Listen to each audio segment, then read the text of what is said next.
శారా జీవించిన కాలము అనగా శారా బ్రతికనేండ్లు 127.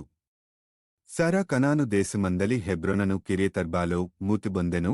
అప్పుడు అబ్రాహాము శారా నిమిత్తము అంగలార్చుటకును ఆమెను గూర్చి ఏడ్చుటకును వచ్చెను. తరువాత అబ్రాహాము మూతిబొందిన తన భార్య ఎదుట నుండి లేచి హేతు కుమారులను చూచి, మీ మధ్య నేను పరదేశినిగాను పరవాసినిగాను ఉన్నాను.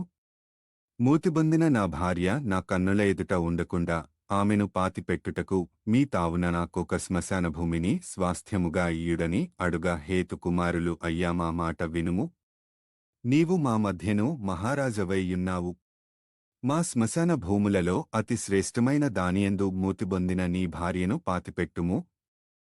నీవు మూతిబొందిన నీ భార్యను పాతిపెట్టునట్లు మాలో తన శ్మశాన భూమి ఈయనొల్లనివాడు ఎవడునూ లేడని అబ్రాహాము కుత్తరమిచ్చిరి.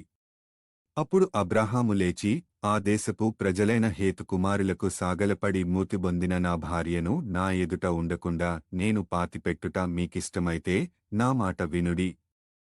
సోహరు కుమారుడైన ఎఫ్రోను తన పొలము చివరను తనకు కలిగియున్న మక్పేలా గుహను నాకిచ్చునట్లు నా పక్షముగా అతనితో మనవి చేయుడి. మీ మధ్యను శ్మశాన భూమిగా నుండుటకు నిండు వెలుకు అతడు దానిని నాకు స్వాస్థ్యముగా ఇయ్యవలెనని వారితో చెప్పెను. అప్పుడు ఎఫ్రోను హేతుకుమారుల మధ్యను కూర్చుండియుండెను. హిత్తీయుడైన ఎఫ్రోను తన ఊరి గవిని ప్రవేశించువారందరి ఎదుట హేతుకుమారులకు వినబడునట్లు అబ్రాహాముతో, అయ్యా, అట్లు కాదు, నా మనవి నాలకించుము. ఆ పొలమును నీకిచ్చుచున్నాను, దానిలోనున్న గుహను నీకిచ్చుచున్నాను, నా ప్రజల ఎదుట అది నీకిచ్చుచున్నాను.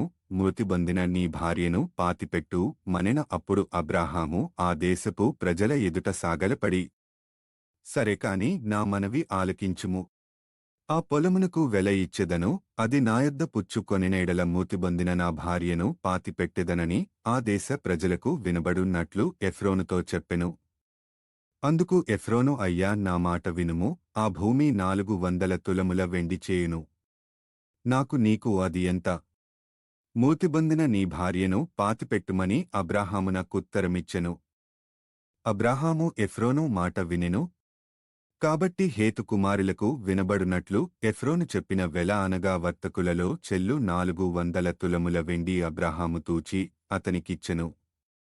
అలాగున మమ్రే ఎదుటనున్న మక్పేలాయందలి ఎఫ్రోను పొలము అనగా ఆ పొలమును దానియందలి గుహయు దాని పొలిమేర అంతటిలోనున్న ఆ పొలము చెట్లన్నీయు అతని ఊరి గవిని ప్రవేశించు వారందరిలో హేతుకుమారుల ఎదుట అబ్రాహామునకు స్వాస్థ్యముగా స్థిరపరచబడెను. ఆ తరువాత అబ్రాహాము కనాను దేశములో హెబ్రోనును మమ్రే ఎదుటనున్న మక్పేలా పొలము గుహలో తన భార్య అయిన శారాను పాతిపెట్టెను. ఆ పొలమును దానిలోనున్న గుహయు హేతుకుమారుల వలన శ్మశానము కొరకు అబ్రాహామునకు స్వాస్థ్యముగా స్థిరపరచబడెను. ఆదికాండము 23వ అధ్యాయము.